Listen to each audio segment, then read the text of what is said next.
नमस्कार साथियों, आज भारतीय पिछड़ा शोषित संगठन नई दिल्ली ऑर्गेनाइजेशन की तरफ से फेसबुक पेज के ऊपर लाइव कुछ बात आपके साथ शेयर करने का मौका दिया है। आज का विषय रखा है भारतीय संविधान और ओबीसी। इस विषय पर बोलने के लिए मुझे निमंत्रित किया गया है। इस संस्था का मैं आभारी हूँ और मैं जानना चाहता हूं कि मेरी आवाज़ आप तक पहुंच रही होगी। मैं विषय की सूची में जाने से पहले मेरा परिचय करा देता हूं। मैं मूल निवासी महाराष्ट्र से जलगांव जिले का हूं।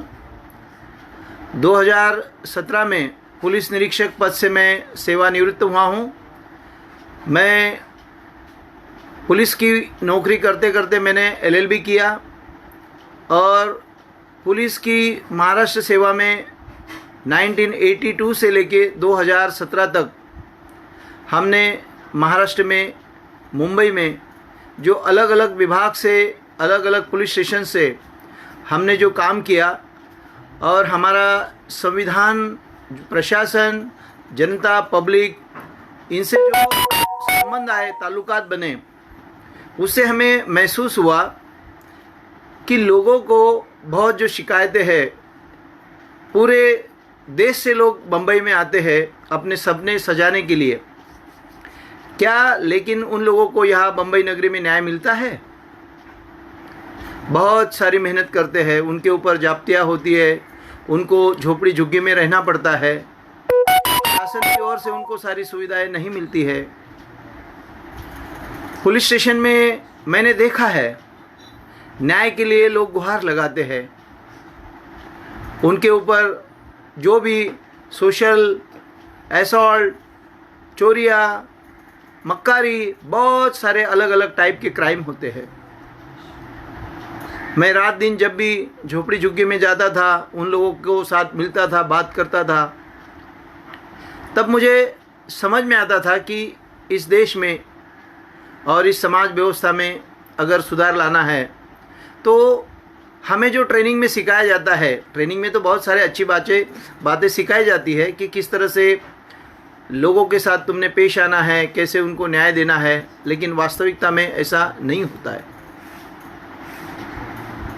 भारतीय संविधान में जो बात रखी है आज़ादी की, स्वतंत्रता की, सामाजिक न्याय की, समता की, लेकिन वास्तवता में ये ऐसा नहीं होता है। तो हमने मेरे वर्दी में रहते हुए लोगों को जितना हो सकता है उतना उनको न्याय देने की कोशिश किया है। और जिस टाइम डिपार्टमेंट में था उसी टाइम में हमने एक बहुजन एकता मिशन करके एक सामाजिक सेवा संगठन बनाया और उसकी तरफ से जो डिपार्टमेंट है, वकील है, पुलिस आला अधिकारी है, प्रशासनिक अधिकारी है, उन सब को मिलकर हमने समाज में एक मार्गदर्शन किया है।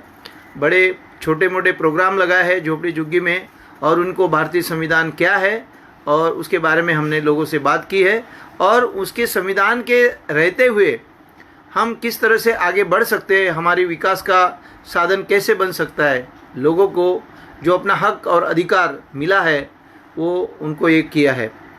मेरा परिचय, मैंने बताया आपको कि मैंने लॉ किया, लॉ करने के बाद भी मैं जर्नलिज्म किया, एक वीकली भी हमने चलाया, लोगों को हमारी बातें उनके पक्ष में रखने के लिए, लोगों को अपने विचार उसमें रखने के लिए।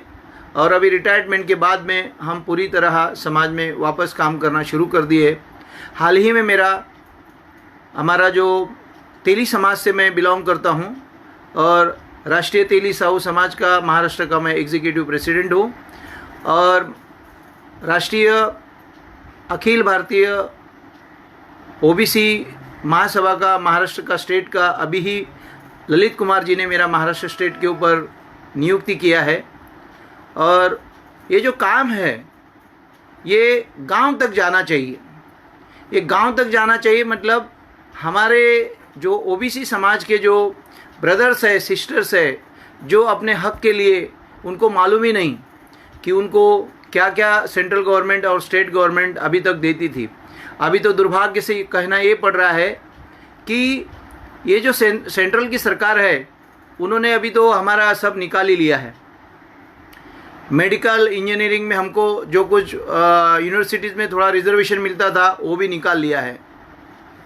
अभी हमारे पूरे समाज को हमारा हक और अधिकार के लिए हमें घर घर जाना होगा और उन्हें बताना होगा। अभी आज तो पहली ही समस्या आ चुकी है कि हमारा जनगणना जाति न्याय नहीं हो रहा है। सरकार जानबूझकर टोल मटोल करती है। महाराष्ट्र गवर्नमेंट ने गए टाइम में विधानसभा में पारित किया बिल और लोकसभा में भेजा। वहाँ नरेंद्र मोदी जी प्राइम मिनिस्टर है, वो कहते तो है हम ओबीसी है, लेकिन वो टोटल ओबीसी के विरोध में हर निर्णय लेते हैं। तो कैसे कहा जाए कि ये नरेंद्र मोदी ओबीसी का प्रतिनिधित्व करते हैं। साथियों, ये जो संविधान है, ये संविधान क्या है, ये हमारे ओबीसी भाई और बहनों को अभी तक पता नहीं है। हमारा ओबीसी जो समाज है वो कष्टकरी समाज है। खेती से लेकर छोटे छोटे व्यवसाय, मेहनत मजदूरी करके अपने बच्चों को पढ़ाते हैं, लोन निकालते हैं और उनमें से कुछ बच्चे, कोई 10वीं तक पहुंचता है, कोई 12वीं तक पहुंचता है, कोई ग्रेजुएट करता है और आगे वो सरकारी नौकरी के लिए कहीं प्रयास करते हैं। उन्हें मालूम ही नहीं कि सरकार ने उनके लिए क्या रिजर्वेशन रखा है। हमारे जैसे लोग जब आगे चलते हैं तब उन्हें पता चलता है। मैं महाराष्ट्र में कॉम्पिटिटिव एग्ज़ाम में, महाराष्ट्र में मेरा 3रा नंबर आया, मुंबई में मेरा पहला नंबर आया, तो भी मेरा कॉम्पिटिटिव एग्ज़ाम में मुझे 1 नंबर से फेल कर दिया था। न जाने मेरे जैसे कितने बच्चे लोग होंगे, आने वाले पीढ़ी में भी होंगे और कुछ लोग तो अभी बीच में ही अटक गए होंगे। उन्हें मार्गदर्शन की बहुत ज़रूरी है। मेरी रिक्वेस्ट है कि जो शासन प्रशासन में जो लोग रिटायर्ड होते हैं, जो हाई कोर्ट में है, सुप्रीम कोर्ट में है, मंत्रालय में है, पुलिस विभाग में है, जिनको जितना नॉलेज है उन्होंने समाज के लिए देना चाहिए। तभी अपने समाज में समाज क्रांति हो सकती है, समाज में कुछ बदलाव आ सकता है। हमारे समाज में ओबीसी लोगों की जितनी भी जातिगत संस्थाएं हैं, चाहे वो तेली की हो, माली की हो, धोबी की हो, कुंडी की हो, लोहार की हो, सुतार की हो, वो हर संस्था में 4 ही प्रकार के प्रोग्राम चलते हैं। वधूवर परिचय मेलावा चलता है, स्टूडेंट लोगों को बख्शिश समारंभ चलता है और बुक्स वगैरह देते हैं, या कहीं कोई पिकनिक निकालते हैं और स्त्रियों का कुछ हल्दी कुंकू होता है। ये समाज में हम इसी तरह से करते रहेंगे तो हमारा हक और अधिकार की कोई बात नहीं करता है। मेरी जो सुनने वाले लोग हैं उनसे सभी से रिक्वेस्ट है कि समाज में जो महात्मा फुले जी ने हमारे लिए एक मार्गदर्शक प्रिंसिपल बनाया, जो छत्रपति शाहू महाराज ने आरक्षण की नींव रखी इस देश में, बाबा साहब अम्बेडकर ने इस संविधान में जो तरतूद की है उसके बारे में लोगों को बताना और उनको राष्ट्रीय प्रवाह में लाने के लिए हम लोग ने कोशिश करना चाहिए। साथियों, संविधान का विषय बहुत बड़ा है, फिर भी ओबीसी के संबंध में इसका क्या संबंध है, तो ये बड़ा इंटरेस्टिंग सब्जेक्ट है। हमारे जो ब्रदर्स है, सिस्टर्स है, वो पढ़ते तो है, कोई आर्ट्स पढ़ता है, कोई कॉमर्स पढ़ता है, कोई साइंस, इंजीनियर, डॉक्टर्स। मुझे मालूम है कि अपने ओबीसी समाज को 90% लोगों को अभी भी मालूम नहीं है कि संविधान क्या है। जो लोग डॉक्टर्स है या वकील है या कोई किसी की अरेस्टी हो जाती है तब उनको संविधान का संबंध आता है, नहीं तो बाकी के लोग को संविधान वही पूछते हैं, भाई क्या है ये, अपने लिए क्या है उसमें, ये क्या संबंध है इसका अपना और इसका, ऐसे पूछते हैं। चलो, इस संविधान को क्या है, इसकी विशेषता क्या है। दोस्तों, ये संविधान जो है ये भारत का, विश्व का सबसे बड़ा संविधान है। ये संविधान लिखित स्वरूप में है और 26 नवंबर 1949 में ये पारित हुआ है और 26 जनवरी 1950 से ये पूरे देश में प्रभावित हो गया है। पहले तो उसको जम्मू कश्मीर में कुछ उसको लागू करने के लिए शर्तें थी, लेकिन इस गवर्नमेंट ने अभी जम्मू कश्मीर में भी वो लागू कर दिया है। अभी ये संविधान पूरे देश में लागू हो गया है। इसे बनाने के लिए 2 साल 11 महीने और 8 दिन का समय लगा। उस टाइम में चुनाव जीतकर 299 सदस्य थे और डॉक्टर राजेंद्र प्रसाद इस कॉन्स्टिट्यूशन समिति के अध्यक्ष थे और ड्राफ्टिंग कमेटी के जो ड्राफ्ट बनाना है पूरे विश्व की जो कॉन्स्टिट्यूशंस है और अपनी देश की विरासत है, संस्कृति है, उनको सबको समझकर जो ड्राफ्टिंग कमेटी बनाई उसके चेयरमैन थे डॉक्टर बाबा साहब अम्बेडकर। ये संविधान सिर्फ नागरिकों का हक और अधिकार का नहीं है, इसमें नागरिकों को कर्तव्य भी देना है। ये संविधान देश कैसे चलाना है, देश को एक मार्गदर्शन किया है, एक दिशा दिग्दर्शन भी दिया है। पार्टी कोई भी आए, कौन से भी विचार किया है, लेकिन उन्हें देश का जो मूल ढांचा है वो बदलने का अधिकार नहीं है। इसमें जो कॉन्स्टिट्यूशन में 395 आर्टिकल्स है, 22 टोटल चैप्टर्स है और जो 104 तक इसकी घटना दुरुस्ती हुई है। संविधान के अंदर में भाग 3 और 4 जो है ये संविधान का मूल आत्मा कहते हैं, मूल चेतना कहते हैं। ये चेतना इसके लिए है कि कश्मीर से कन्याकुमारी तक 150 करोड़ जनता की जो आवाज़ है, 150 करोड़ जनता की जो लाइफ है वो इस कॉन्स्टिट्यूशन के ऊपर है। अगर कोई भी निर्णय सरकार की तरफ से गलत लिया जाता है तो उसका पूरा इफेक्ट है वो पूरा इंडिया के ऊपर होता है। अच्छा निर्णय लिया गया तो भी उसका निर्णय अच्छा होता है। इसके लिए डॉक्टर बाबा साहब कहते थे कि संविधान कितना भी अच्छा हो, उसको लागू करने वाले लोग कैसे हैं उसके ऊपर उस संविधान का महत्व है, वो इम्पोर्टेंट रखता है। संविधान अच्छा है लेकिन उसको इम्प्लीमेंट करने वाले लोग गलत है तो कुछ फ़ायदा नहीं है। साथियों, इसको समझने के लिए हमारे समाज को अपने को जागरूक करना पड़ेगा और जागरूक करने के लिए हमें ये जो संविधान की जो प्रास्ताविका है वो प्रास्ताविका जो हर एक घर में है, हर एक लोगों के बुक्स में है, मराठी में है, हिंदी में है, इंग्लिश में है, वो अपने बच्चों को अपने पेरेंट्स ने पढ़कर उनसे लेना चाहिए और उनको उसका मीनिंग बताना चाहिए। क्योंकि ये संविधान सिर्फ अपने हक और अधिकार के लिए नहीं है, ये अपने देश के प्रति हमें निष्ठा सिखाते हैं, ये हमारे देश के प्रति प्यार सिखाते हैं। ये संविधान हमारे देश के प्रति हमारा क्या कर्तव्य है, इस मिट्टी से हमारा क्या संबंध है, हमारी संस्कृति क्या है, हमारी विरासत क्या है, ये सिखाते हैं। संविधान का हर शब्द, संविधान का हर प्रास्ताविक का हर शब्द जो है वो देश के हर नागरिक को आगे जाने के लिए मौका देते हैं। ये संविधान का इम्पोर्टेंस ये है कि ये संप्रभुता, हमारी समाजवादी, सोशलिस्ट और धर्मनिरपेक्षता और लोकतांत्रिक गणराज्य बनाने की हमको शपथ दिलाते हैं।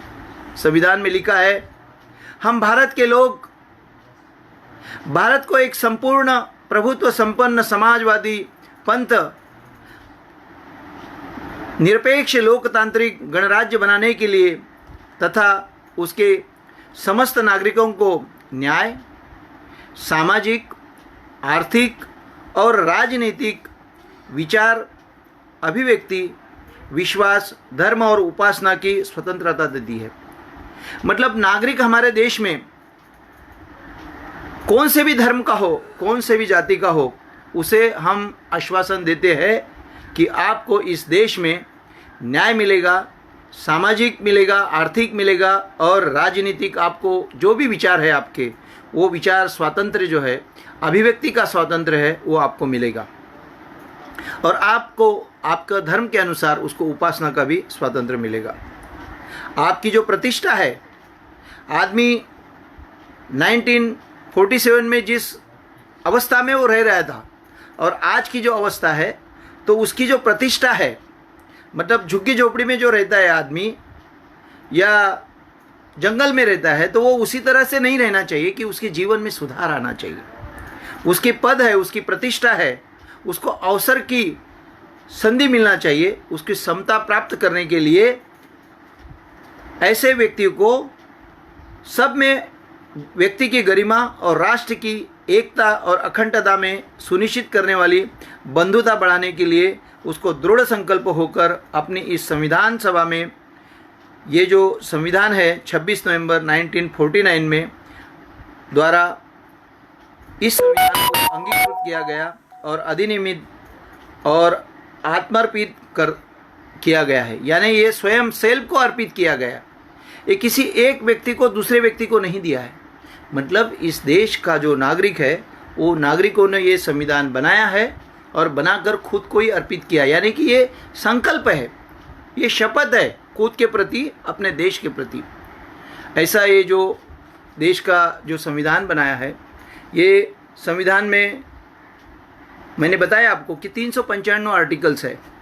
ये 395 आर्टिकल में आर्टिकल नंबर 1 से लेके 395 तक सारे आर्टिकल देश की जो संप्रभुता है, नागरिकों के अधिकार, नागरिकों को फंडामेंटल ड्यूटीज़ क्या है, उनके राइट्स क्या है, आज़ादी जो है उनको दी गई है, घूमने की आज़ादी, लिखने की आज़ादी, बोलने की आज़ादी, अपने विचार व्यक्त करने की आज़ादी, उनको घूमने की आज़ादी हर नागरिक को कश्मीर से लेकर कन्याकुमारी तक वो अपना व्यापार कर सकता है, व्यवसाय कर सकता है, ऐसा संविधान अपना बता रहा है।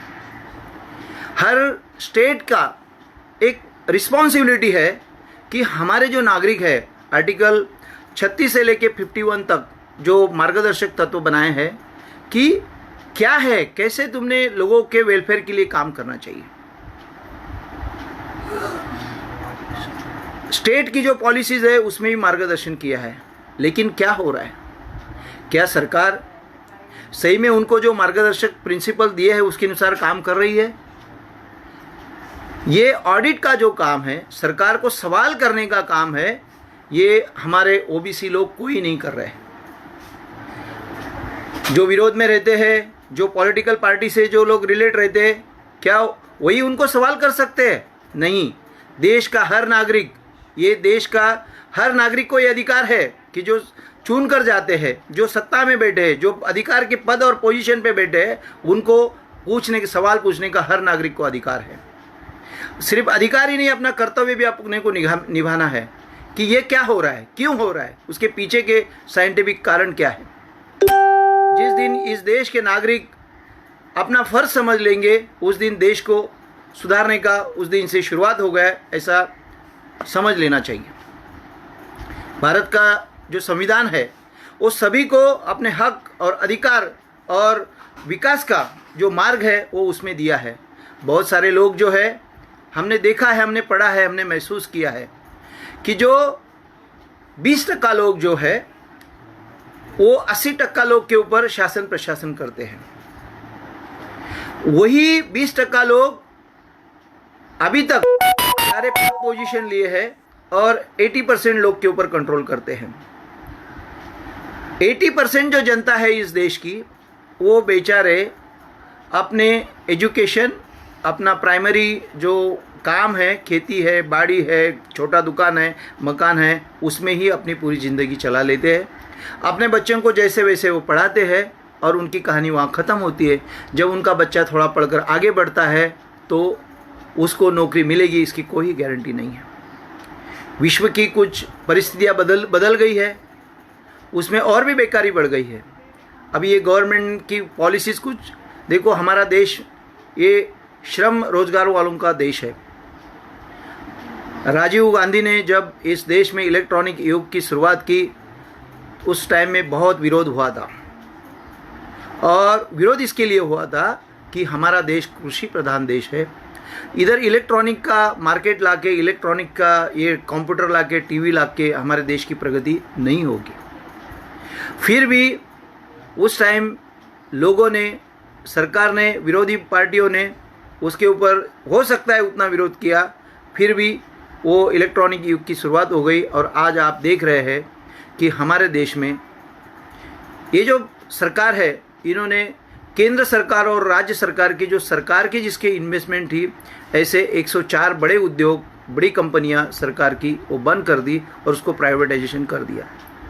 इसके परिणाम जो है वहाँ अपने देश के जो नागरिक काम कर रहे थे उनका जो रोजगार है वो चला गया और वहाँ पर टेक्नोलॉजी लाया गया।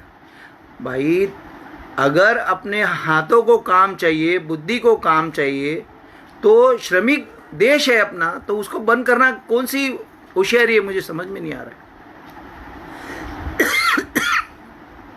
आप आर्मी बढ़ा रहे, आप पुलिस डिपार्टमेंट बढ़ा रहे, आप रिजर्व पुलिस फोर्स बढ़ा रहे, क्यों?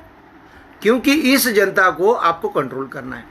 अरे भाई, जनता को कंट्रोल करने के बजाय जो भी देश में खेती से रिलेटेड बिजनेस है, इंडस्ट्री से रिलेटेड बिजनेस है, उसकी बढ़ोतरी करने के लिए आपको पुलिस दल बढ़ाने की ज़रूरत नहीं रहेगी, लेकिन वैसा नहीं हो रहा है। इसीलिए हमें संविधान समझना बहुत ज़रूरी है। ओबीसी समाज का यहाँ सवाल आता है। बहुत सारे ओबीसी में बचपन से जब स्कूल कॉलेज में पढ़ता था तब हमें बताया जाता था कि डॉक्टर बाबा साहब अम्बेडकर ने ओबीसी समाज के लिए कुछ नहीं किया। जब हमने खुद संविधान पढ़ा तो आर्टिकल 340 में ओबीसी समाज के लिए ऑलरेडी प्रावधान था। डॉक्टर बाबा साहब अम्बेडकर ने 1951-52 तक कोई कमीशन लागू नहीं किया, इसके लिए उन्होंने रिजाइन दिया। ये बहुत सारे ओबीसी लोग को मालूम नहीं। वो कालेलकर आयोग अपॉइंट हुआ, उसका 1955 में जब रिपोर्ट गया तो पंडित जवाहरलाल नेहरू ने वो पढ़ने के बाद वो कालेलकर को बोला, अरे यार ये तो सब ऐसा इनको लागू करेंगे तो हम कहाँ जाएंगे। मतलब ये देश में देश चलाने वाले लोग ही इस देश के साथ में बहुत बड़ा साजिश किया है, बहुत बड़ा इन लोगों ने धोखा किया है। ओबीसी समाज जागरूक होना बहुत ज़रूरी है कि इस देश में हमारे विश्वास को घात हुआ है। हमें नागरिक का दर्जा तो दिया है, आज़ादी तो दिया है, लेकिन हमारे हक और अधिकार के साथ में खिलवाड़ हुआ है। हमारी माताएं बहनें जो भी पढ़ रही है उनको पता ही नहीं कि ये लोकसभा में क्या हो रहा है। जितने भी प्राइम मिनिस्टर बनते हैं वो जब ओबीसी की फाइल आती है तो उसको बाजू में रख देते हैं। क्यों भाई? ओबीसी लोग इस देश के नागरिक नहीं है? ओबीसी लोग इस देश के लिए कोई मेहनत नहीं करते हैं? ओबीसी लोग इस देश के लिए कोई त्याग नहीं करते हैं? और जिन हमारे जो भाई है एसटी एससी, उनको जो 15% 16% रिजर्वेशन दिया है, तुम उनको उनके ऊपर उंगली दिखाते हो और ओबीसी लोग को गुमराह करते हो। 7 अगस्त 1990 को जब वीपी सिंह के गवर्नमेंट में जब उसको लागू किया गया मंडल आयोग को, तो हमारे जो ओबीसी लोग एबीपी में थे, बजरंग दल में थे, आरएसएस में थे, उनको हमारे ही खिलाफ में तुमने आंदोलन करने को दिल्ली से लेके, लखनऊ से लेके, उत्तर प्रदेश, बिहार, महाराष्ट्र में हमारे ही खिलाफ में उनको आंदोलन में उतारा। उतना भी तुम्हारा मन नहीं भरा तो अयोध्या से लेके अपना सोमनाथ से लेके अयोध्या तक रथ यात्रा निकाला। मतलब हमको मंडल आयोग का जो सिफारिश है वो हमारे लोगों को नहीं समझना चाहिए करके हमको ये कमंडल में डुबा दिया। आज भी वीपी सिंह ये ओबीसी लोग के लिए एक मसीहा था। वीपी सिंह इस देश में आया तो हम ओबीसी लोग को कम से कम एक आइडेंटिटी मिला कि ओबीसी लोग की कितनी जातियां हैं, महाराष्ट्र में कितना है, भारत में कितना है।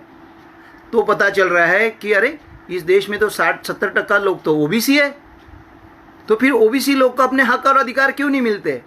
तो ये लोग हमारी जो एकता नहीं है, हम बिखरे हुए हैं, हमारे में हर एक दीवार डाल दी है, वो दीवार को अभी अपने को तोड़ना पड़ेगा।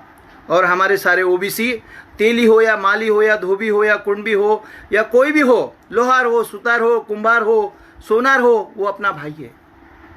हमारी एकता और अखंडता के लिए, क्योंकि हमने देश के लिए बहुत त्याग किया है। हमारे जो पूर्वज है, हमारी संपत्ति का अधिकार निकाल लिया, हमारा एजुकेशन का अधिकार निकाल लिया, तो हमारे बच्चे पढ़ नहीं सकते हैं, ऐसे उन्होंने लागू कर दिया। देखो भाइयों, ये जो क्रीमिलेयर का जो चल रहा है ना मैटर, ये इंदिरा साहनी के केस में क्रीमिलेयर का कोई ही संबंध नहीं था, क्योंकि क्रीमिलेयर ये शब्द कॉन्स्टिट्यूशन से रिलेटेड नहीं है। लेकिन हमें जो इजीली वहाँ तक जो हमारे ओबीसी लिखे पड़े हैं उनको वहाँ जाने से रोकने के लिए, मान लीजिए मैं एक पुलिस ऑफिसर हूँ मेरे घर में मैं पहला आदमी हूँ कि मैं पुलिस में हुआ हूँ। मेरे 99% लोग आज भी गांव में मजदूरी कर रहे हैं। मेरे बच्चे अभी पढ़े हैं तो मेरे बच्चों को उसमें प्रवेश नहीं है, मतलब मेरे बच्चों को वापस मजदूरी का इन्होंने मार्ग दिखाया। ऐसे मेरे जैसे कितने लोग शासन प्रशासन में है लेकिन कुछ नहीं कर सकते। क्यों? क्योंकि इनको पूछने वाला कोई नहीं है। हाल ही में जब नरेंद्र मोदी सरकार में आए तो 314 लोग IAS IPS बने, पास हुए, लेकिन उनको बताया गया कि you are pass but not recommended. क्यों? क्योंकि कोई लोग बोल रहे हैं कि तुम्हारा अभी क्रिमिनल का सर्टिफिकेट नहीं आया है। कुछ लोग कोर्ट में गए। जो आदमी रिटायर्ड होता है उसका कितने साल का इनकम उसमें काउंट होना चाहिए। कुछ नहीं, तुम्हारा क्रिमिनल नहीं आया, मतलब ज़िंदगी के साथ। अगर आज वो 314 ऑफिसर 2014 में सिलेक्ट होते थे तो OBC समाज के 314 घर में क्लास 1 अधिकारी जाने के बाद उनके भी घर में पता चलता था कि देश का शासन प्रशासन कैसे चल रहा है। लेकिन ये हमारे अधिकार और हक छीने जा रहे हैं। अभी तो हमारा मेडिकल में, इंजीनियरिंग में भी हमारा जो स्कॉलरशिप है वो बंद कर दिया है। मतलब ये सरकार हमारे लिए काम नहीं कर रही है। इनको 12 साल के बाद में एक कुंभ मेला लगता है, उनमें 3000 से लेके 5000 करोड़ रुपए खर्चा करने के लिए इनके पास में पैसे हैं, लेकिन OBC लोग के स्कॉलरशिप के लिए पैसे नहीं है। इनको मंदिरों में, मस्जिदों में पैसा है देने के लिए, लेकिन OBC के एजुकेशन के लिए पैसा नहीं है, स्कॉलरशिप नहीं है। क्यों? क्योंकि इनको नहीं चाहिए कि OBC लोग पढ़े और वो अपना हक और अधिकार मांगे।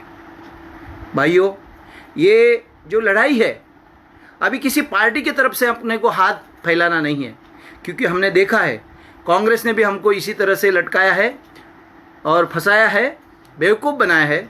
अभी जो पार्टी सत्ता में है, BJP है केंद्र में, यहाँ शिवसेना है, राष्ट्रवादी है, कांग्रेस है, ये सभी लोग अपने को OBC को न्याय नहीं देने वाले हैं। अपने को अपनी खुद की लड़ाई खुद लड़नी है। तो आप बोलेंगे कैसे लड़ाई लड़नी है? हमको अपना चप्पल, अपना शर्ट, अपना पैंट, अपना पेन, अपना कागज लेके हर घर जाना है। हमारे OBC को बताना है कि हम पीछे क्यों, सोशली क्यों बैकवर्ड है, इकोनॉमिकली क्यों बैकवर्ड है, हमारी जनगणना क्यों होनी चाहिए। हो क्या रहा है कि हमें पता ही नहीं। अभी जब मैं खुद OBC लोग के घर जाता हूँ, अरे ये OBC है, पता ही नहीं, ये OBC मुझे मालूम नहीं। वो बोलता है मुझे मालूम नहीं आप OBC है करके। मतलब OBC में ये जात जात की जो दीवारें बनाई है ये अपने को तोड़ना पड़ेगी। मेरी रिक्वेस्ट है, आप जहाँ भी हो, जो सेंट्रल गवर्नमेंट की OBC की लिस्ट है, स्टेट गवर्नमेंट की OBC की लिस्ट है, उसका एक जो बुकलेट है, एक जो पेपर है, वो अपने पास में होना बहुत ज़रूरी है। और OBC लोग को जो उसका कास्ट सर्टिफिकेट है वो मिलो या न मिलो, लेकिन अपनी एक सांस्कृतिक जो बातचीत है उन लोगों के सामने होना बहुत ज़रूरी है। SC और OBC इनके न्याय हक की लड़ाई हम एक दूसरे के साथ लड़ना चाहिए, क्योंकि हमने देखा है कि मंडल आयोग का जब सिफारिश लागू हो गया तो हमारे जो ST SC भाई है उन्होंने हमारे लिए बहुत लाठी काठी खाया है। बहुत सारे लोग जेल भी गए हैं। और हमारे कुछ OBC लिखे पड़े थे जो अंधभक्ति में डूबे हुए थे, उन कुछ लोग अभी भी बोलते हैं कि हाँ वो रिजर्वेशन का क्या ज़रूरत है। मैं उनसे बात करता हूँ, भाई तुम्हें ज़रूरत नहीं है, लेकिन जो गढ़चिरौली में हमारा OBC भाई है, चंद्रपुर में है, विदर्भ में है, खानदेश में है, नंदुरबार में है, जो रत्नागिरी में है, आज भी कोकण में आप जाओगे, ठाणा, रायगढ़, रत्नागिरी, सिंधुदुर्ग, इसमें जितने भी OBC लोग हैं उनको आज भी बहुत नौकरी की ज़रूरत है, रिजर्वेशन की बहुत ज़रूरी है। ये एक मराठा, लाख मराठा, इन लोगों को बीच में डालकर सरकार ने ध्यान हटवा दिया है।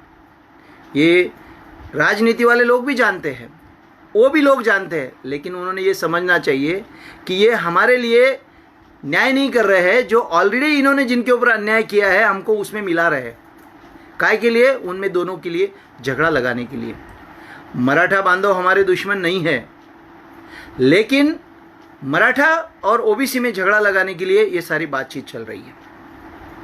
रिजर्वेशन देना है उनको तो ओबीसी का 52% रिजर्वेशन जो है, उनको 52% रिजर्वेशन मिलना चाहिए, वो तो उनको पूरा दिया ही नहीं।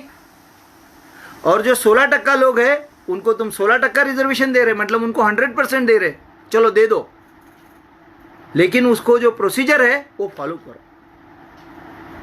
क्या होता है, यही लोग रिजर्वेशन भी देते हैं, बातचीत भी करते हैं, और यही लोग कोर्ट में वो वापस उनके खिलाफ में जाते हैं, वकील के ऊपर सेंट्रल में जाते हैं, मतलब उनको मिलना भी नहीं चाहिए। ये जो दोगुनी नीति है, ये इनको पर्दाफाश करना बहुत ज़रूरी है। साथियों, एजुकेशन हमारा हक है, हमारे अच्छे नागरिक का फ़र्ज हमें अदा करने के लिए, देश को सेवा करने के लिए ज़रूरी है। हमें भी लगता है कि हमारे जो पीछे रहे आदिवासी है, झोपड़ी झुग्गी में रहते जो ओबीसी है, उनको भी उनके हक और अधिकार मिलने चाहिए। क्यों? उनको शासन प्रशासन में नौकरी नहीं मिलना चाहिए? उनके बच्चे जज नहीं बनना चाहिए? अच्छे वकील नहीं बनना चाहिए? अच्छे इंजीनियर डॉक्टर नहीं बनना चाहिए? जब तक उनकी न्याय की भूमिका लेने के लिए हमें जो लिखे पढ़े लोग हैं वही उनको ही आंदोलन में उतरना पड़ेगा। डॉक्टर बाबा साहब कहते थे कि जो लोग लिखे पढ़े हैं, नौकरी में है, उन्होंने पे बैक सोसाइटी करना पड़ेगा। जब तक वो लोगों के दिमाग में ये नहीं आएगा, तब तक वो तो बेचारे उनके लेवल से पढ़ रहे हैं, उन्हें पता ही नहीं कि क्या होता है। आज सुप्रीम कोर्ट में, हाई कोर्ट में जब हमारी केस चलती है तो हमारे पास में एडवोकेट नहीं होता है। भाई 3740 जातियाँ है, तुम्हारा सुप्रीम कोर्ट में केस लड़ने के लिए तुम्हारे पास एडवोकेट नहीं है। महाराष्ट्र में 350 जातियाँ है, तो कम से कम 350 जाति का एक एक तो भी एडवोकेट होना चाहिए, वो तो यूनाइटेड होना चाहिए। ये काम साथियों आपको करना पड़ेगा। पार्टी मत देखो, पार्टी एक विचार है। हो सकता है हमारे कुछ ओबीसी लोग जो है, कोई कांग्रेस में हो, कोई राष्ट्रवादी में हो, कोई शिवसेना में हो, कोई मनसे में हो, उनको अभी वो जो रिस्पेक्ट है, पोजीशन है, वो मिल गया, उसमें खुश है। लेकिन उनको लिटमस टेस्ट कीजिए, उनको एक कागज़ दीजिए कि ओबीसी की डिमांड है, वो तुम्हारे नेता के पास में रखो। अगर वो ओबीसी के लिस्ट के ऊपर दिए हुए इसके ऊपर वो एक्शन प्लान में आता है तो वो पार्टी तुम्हारा है। नहीं तो उस दिन से जैसे मंदिरों में जाकर हमारा ओबीसी जाता है, वो चढ़ावा देता है ना, उसी तरह से ये भी चढ़ावा है। पूरी ज़िंदगी भर हमारे लोग, ये हमारे विरोधी काम करने वाले पार्टी है, उसमें 35-35 साल कर देते हैं। क्या होता है, हमारा एक आदमी शाखा प्रमुख बनता है, 100 में से एक को नगर सेवक पद मिलता है, 1000 लाखों में एक को आमदार की मिलती है, और फिर उनको हाथ जोड़ के वो अपनी ज़िंदगी ख़त्म कर देता है। लेकिन ओबीसी हमारा वहीं के वहीं रहता है। इसीलिए साथियों, हमको 4 जगह काम करना है। जैसे डॉक्टर बाबा साहब बोलते थे कि जब तक आपके समाज में इलेक्टिव प्रोसेस में तुम्हारे लोग नहीं आएंगे तो वहाँ तुम्हारी आवाज़ नहीं पहुँचेंगी। तो जितने भी ओबीसी है, उन्होंने ग्राम पंचायत से लेकर लोकसभा तक अपना रिप्रेजेंटेशन करना चाहिए, और जो भी वहाँ पार्टी में काम कर रहे हैं उन्होंने अपना हक वहाँ मांगना चाहिए। अगर वो हक वहाँ उनको नहीं मिल रहा है तो छोड़ दो वो पार्टी, हमेशा के लिए छोड़ दो। आ जाओ अपने ओबीसी के, हम लोग 80% लोग हैं, हम काम करेंगे आपके लिए। न्यायपालिका में हमारे जो पट्टे वाले से लेके जज तक जो बच्चे हैं उनके लिए काम करना ज़रूरी है, क्योंकि तुम्हारा न्याय देने वाला वहाँ कौन है?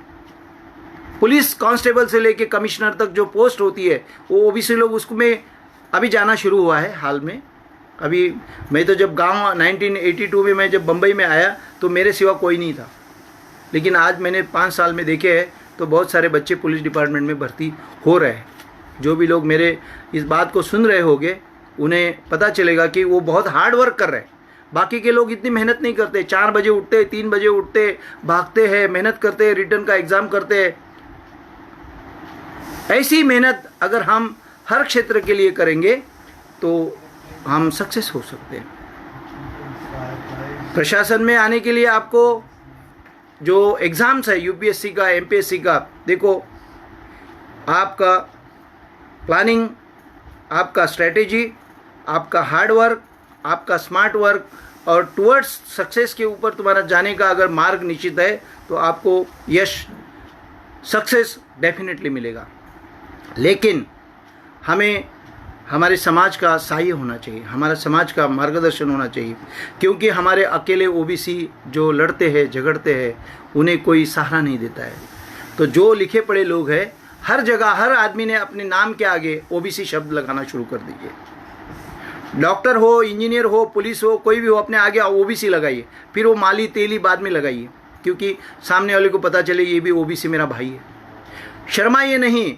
कोई लोग, हमारे एक साथी थे यादव करके, वो बोलता था कि गर्व से कहो हम शूद्र हैं। हमें शुरू में ज़रा अच्छा नहीं लगता था कि भाई क्यों हम खुद को शूद्र कहे, लेकिन बाद में मैंने वो बाबा साहब का, जो डॉक्टर बाबा साहब अम्बेडकर का बुक लिया कि शूद्र कौन है, हु वेयर शूद्राज, तो हमारे दिमाग खुल गए। हिस्ट्री में हमारे साथ में बहुत अन्याय हुआ है, हमें पता नहीं, हमारे माँ बाप लिखे पढ़े नहीं थे, उन्होंने बताया नहीं। आज हम तीसरी चौथी पीढ़ी के लोग हैं और हमारे बच्चे भी इंग्लिश पढ़े हैं, उनको तो बिल्कुल ही मालूम नहीं। तो ये जो सिलेबस है, जो स्कूल कॉलेज के सिलेबस है, उसमें भी हमारे महापुरुषों का हिस्ट्री गायब कर दिया है। इसके लिए हमारे जो कल्चर है, हमारी जो संस्कृति है, हमारी जो विरासत है, उसका लिटरेचर आपको वापस पढ़ना पड़ेगा, लिखना पड़ेगा, उसका चिंतन करना पड़ेगा, उनका मनन करना पड़ेगा और उसकी एग्ज़ाम भी देना पड़ेगा, तब तुम्हें अपनी विरासत के बारे में पता चलेगा। दोस्तों, सामाजिक क्रांति, सामाजिक परिवर्तन सिर्फ बोलने से नहीं होता है, उसके लिए कुछ काम करना पड़ेगा, लोगों के सुख दुख में अपने को जाना पड़ेगा। बात हमने देखे 1 लाख भर एनजीओ है, 10-20 हज़ार संस्थाएं बनी हैं अलग अलग, एक ही नाम से कंफ्यूज हो जाता है आदमी। अरे भाई, वो भी ओबीसी है, उसका भी महासंघ है, इसका भी ऑर्गेनाइजेशन है, ये तुम्हारा भी है, फिर वो क्या है? फिर भाई हम बोलते हैं उनको कि 4 बार चेक कर लो। वो महात्मा फुले वाला है, वो डॉक्टर बाबा साहब अम्बेडकर वाला है, उसकी विचारधारा ये भगवान बुद्ध से जुड़ती है, वो शील का पालन करता है, उसका चरित्र अच्छा है, या सिर्फ पैसे ऐंठने वाला है या डोनेशन लेने वाला है, वो सिर्फ प्रचार प्रसार के नाम पे चंदा जमा करता है। ऐसे लोगों के ऑर्गेनाइजेशन में मत जाइए, पैसा बचाइए। और जो लोग सही दिशा में काम कर रहे हैं, जिस तरह से बामसेप के संगठन चलाते हैं, उसी तरह से ओबीसी लोग को भी, ओबीसी को जगाने के लिए अपना संगठन खड़ा करना पड़ेगा, कमिटेड लोगों को लाना पड़ेगा, उनका मार्गदर्शन लेना पड़ेगा। और जो नए बच्चे अभी पढ़ रहे हैं, जो उनको अपने करियर बनाना है, उनके लिए काम करना पड़ेगा। आने वाले दिनों में, आज 2020 है, 2040 तक कश्मीर से कन्याकुमारी तक सारा ओबीसी जो समाज है वो जाग जाएगा और अपने हक और अधिकार उनको मिलना शुरू हो जाएगा। लेकिन उसके लिए आपके त्याग की, आपके बलिदान की, आपके सहायता की बहुत ज़रूरी है। हमारे जो भी साथी अन्य पिछड़ा वर्ग के, समाज के शोषित पीड़ित लोगों के लिए काम कर रहे हैं, आपके पास आ रहे हैं, उनको पैसा उनकी टेस्ट होने के बाद दीजिए, लेकिन उनको सहयोग दीजिए, उनके साथ चलिए, 10 कदम चलिए, 20 कदम चलिए उनकी परीक्षा में। जब तक आप पास नहीं होते उनको मत दीजिए, लेकिन जो ऑनेस्ट लोग आपके साथ में आ रहे हैं उनके लिए ज़रूर मदद कीजिए, क्योंकि कोई संगठन, कोई ऑर्गेनाइजेशन बिना सहारे नहीं चलता है। आपके मदद की, आपके मार्गदर्शन की उनको बहुत ज़रूरी है, क्योंकि हक और अधिकार उन्हें मिलते हैं जो संघर्ष करते हैं। अभी अभी की घटना है, जो फुले शाहू अम्बेडकर के आंदोलन से काशीराम जी ने एक प्रयोग सक्सेस करके बताया। महाराष्ट्र में उन्होंने रिपब्लिकन पार्टी ऑफ इंडिया के साथ में 5 साल काम किया। देखा उन्होंने कि यहाँ के लोग कैसे काम कर रहे हैं, लेकिन वो बाबा साहब के मिशन के ऊपर कोई काम नहीं कर रहा है। सब लोग अपनी अपनी दुकान लगा के बैठे हैं, सब लोग पैसा ऐंठने में लगे हैं, और जिनके पास में पैसा नहीं होता है वो जो पॉलिटिकल बड़े लोग हैं उनके लिए हाथ जोड़ते हैं, भाई क्या करो, कुछ प्रबंध करो। ऐसी अवस्था नहीं होनी चाहिए। ये हमारे विचारों का, हमारे व्यक्तित्व का बहुत बड़ा इंसल्ट है। स्वाभिमानी बनो, संगठित हो जाओ और अपने हक और अपने अधिकार की लड़ाई, बाबा साहब के जो विचार है उसी विचार से होने। विचार मरते नहीं है, क्रांतिकारक पैदा होते हैं, लेकिन उसके लिए उसको अपना जीवन समर्पित करना पड़ता है। आप कितने भी गरीब हो, आप कितने भी पैसे वाले हो, आप कितने भी कौन से भी क्लास में होने दो, आपका ज़मीर जागा होना चाहिए। खुद जागेंगे तो दूसरों को जागा करेंगे। अगर तुम खुद नहीं जागे हो तो दूसरे को क्या जगाओगे। आज की जो हमारी जो पीढ़ी है, जो इंग्लिश मीडियम में पढ़ते हैं, जो बहुत सारे इंजीनियर्स है, बहुत सारे डॉक्टर्स है, 100 में से 1 इंजीनियर आज भी जागा है। मैं देखता हूँ हमारे कुछ साथी रात दिन अलग अलग वीडियो देखते हैं, मुझे सवाल करते हैं। मैं दिन में 10-15 ओबीसी जो पूरे महाराष्ट्र में, भारत में लोग काम कर रहे हैं अलग अलग सब्जेक्ट के, जब हम उनसे बात करते हैं तो नहीं, उनको चिंता है। वो पूछते हैं कि वामन मेश्राम सही आदमी है क्या। वो बीडी बोरकर साहब के बारे में आपका क्या कहना है। मैं उन संगठनों में गया हूँ, अटेंड किया हूँ, इसके लिए मुझे मालूम है। अगर गए नहीं हैं तो कैसे क्या बताओगे। तो जाना ज़रूरी है। हर संगठन में जाओ, देखो, समझो, परखो, फिर डिसाइड करो कि हमें क्या करना है। मैं पुलिस विभाग में काम किया हूँ, तो जब तक आपका खीसा काटा नहीं जाता है ना, तब तक आप परेशान नहीं होते हो। चोर तो चोरी करके चला गया, तो 1947 से आज 2020 तक ओबीसी के इतने खीसे काटे गए हैं। हम शासन प्रशासन को कभी दोषी नहीं पकड़ते। हमारे लोग आज भी मंदिरों में उपास तपास में लाइन लगाते हैं। उन्हें समझता नहीं है। अरे जिनके पास जाना चाहिए, जो हमारे हक का छीन रहे हैं, उनके पास बोलना चाहिए, उनके पास मांगना चाहिए, तो तुम गलत जगह पे जा रहे हो। बेचारी वो जो मूर्ति है, बेचारी वो देवता जो भी है, उनके तुम कितने भी उपास करो, तपास करो, वो तुम्हें सुख शांति का आशीर्वाद, वो जो पुजारी होता है, ब्राह्मण होता है, वो भी देता है और उसके बदले में कुछ लेता है। जाओ, कल्याण हो। जब हम किसी इसको पूछते हैं, भाई ये क्या कर रहे हो तुम, भाई देखो इनको तो आदत लग गई है और हमारा ये व्यवसाय है, तो लोगों को, उनको भी पता चल गया है कि इनकी मानसिकता जो है वो खराब हो चुकी है। इस मानसिकता को बदलने के लिए हमें, जिनकी बदल रही है, बदल चुकी है, ऐसे लोगों का ही संगठन बनाना चाहिए और ऐसे लोगों के ही साथ समाज में परिवर्तन करना चाहिए। अपनी शक्ति और अपना समय ऐसे लोगों के साथ में मत खर्च कीजिए कि जो ऑलरेडी पागल हो चुके हैं, उनको होने दो। लेकिन जो जनरेशन, सेकंड जनरेशन है, थर्ड जनरेशन है, जो आने वाले हैं अभी, जो जूनियर केजी में, सीनियर केजी में, फर्स्ट 5 स्टैंडर्ड में पढ़ रहे हैं, उनके लिए काम करना है।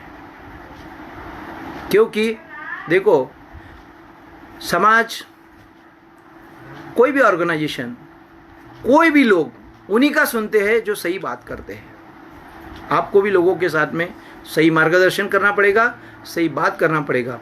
अभी 104 जो भारतीय संविधान में जो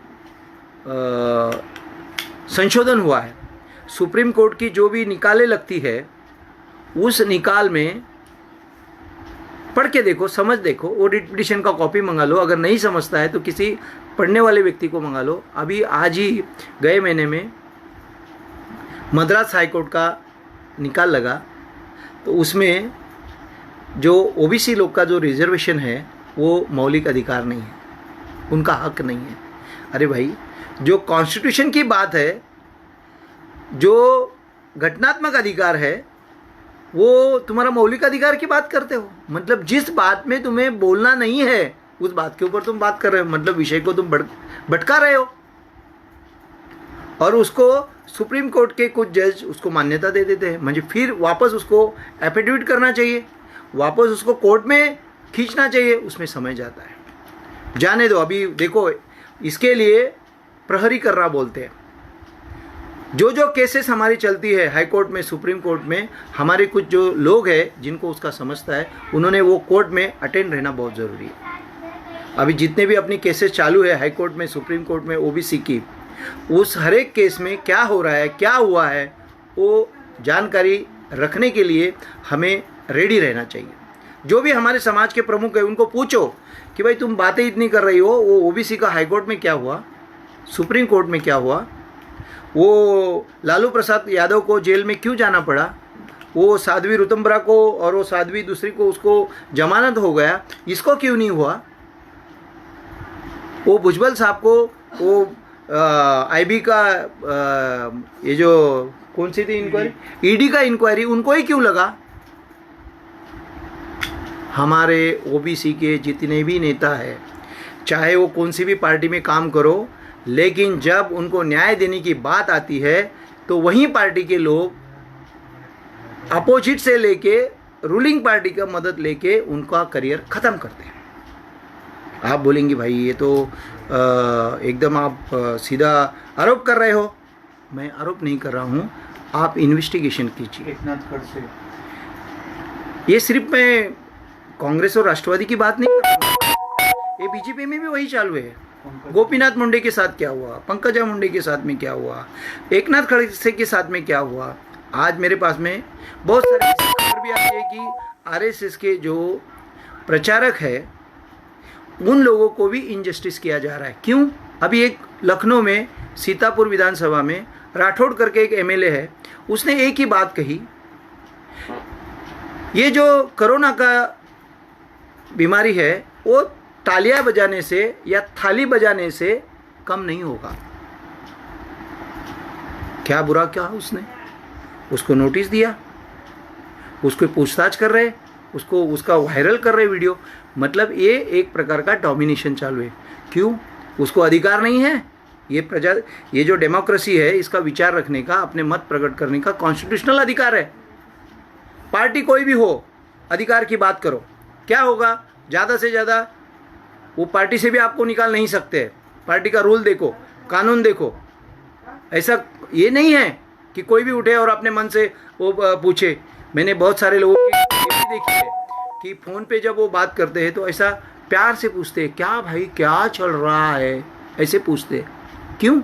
उसको अधिकार नहीं है, उसके ऊपर अन्याय अत्याचार होता है। तो साथियों, अपनी अधिकार की लड़ाई, अपने हक की लड़ाई, अपने कर्तव्य की लड़ाई, अपने समाज को शिक्षित बनाने की लड़ाई जो है, इसका जिम्मा अपने को खुद को लेना पड़ेगा। मैंने तो संकल्प कर लिया है। मैं आज से नहीं, मैं गांव से यहाँ आया हूँ, रूरल एरिया से शहर में आया हूँ। उसी दिन मैंने संकल्प किया था और रिटायर्ड के बाद भी मेरा काम वहीं चालू है। गांव से राजधानी तक के सारे लोगों को जोड़ना मेरा प्रथम कर्तव्य रहेगा। और मेरे साथ में जुड़े हुए 10 साल से 20 साल से जितने लोग हैं, उन्होंने हर एक लोगों ने कसम ली है कि नहीं, हम ओबीसी संगठन के लिए काम करेंगे। हम मुस्लिम हैं, हम ओबीसी है, हम गुजराती है, हम जैन है, हम मारवाड़ी है, ये नहीं देखेंगे। मेरे संगठन में सभी लोग जुड़ गए हैं और हम समाज के लिए एक नया परिवर्तन का, नया एजुकेशन का और हमारे सोशल जस्टिस का हम बात कर रहे हैं। लोग उसको एक्सेप्ट भी कर रहे हैं कि यस, ओबीसी समाज नहीं बल्कि ये समाज के ऊपर सही में अन्याय हुआ है और हमें अगर सेकेंडरी सिटीजनशिप का ट्रीटमेंट मिलता है तो हमें उसका ये जस्टिस के लिए निकलना पड़ेगा। और ये एक बात याद रहे कि अभी जो भी सब्जेक्ट आएंगे, कोरोना भी है, ये चला जाएगा। ये जो भी आएगी समस्या है वो आएगी और चली जाएगी, लेकिन हमारा जो मिशन है, हमारा जो काम है, हमारा जो कर्तव्य है, वो अपने को करना ही पड़ेगा। इसके साथ में करो, हेल्प करो लोगों की, कोई बात नहीं, हमारा उसमें विरोध नहीं है, लेकिन अपना मेन कर्तव्य है वो भी करना चाहिए। हमारे एक साथी ने एक ट्रेन का, एक बस का उदाहरण दिया था। ये जो चल रहा है कि भाई बस ऐसी जगह रुकते हैं कि जहाँ आदमी को सुविधा नहीं है, फिर वो जानबूझकर वो पूछता है भाई क्या हो रहा है।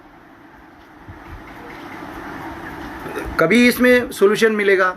हमें इस बात की भी आदत लगानी पड़ेगी और उसका विश्लेषण करना पड़ेगा। साथियों,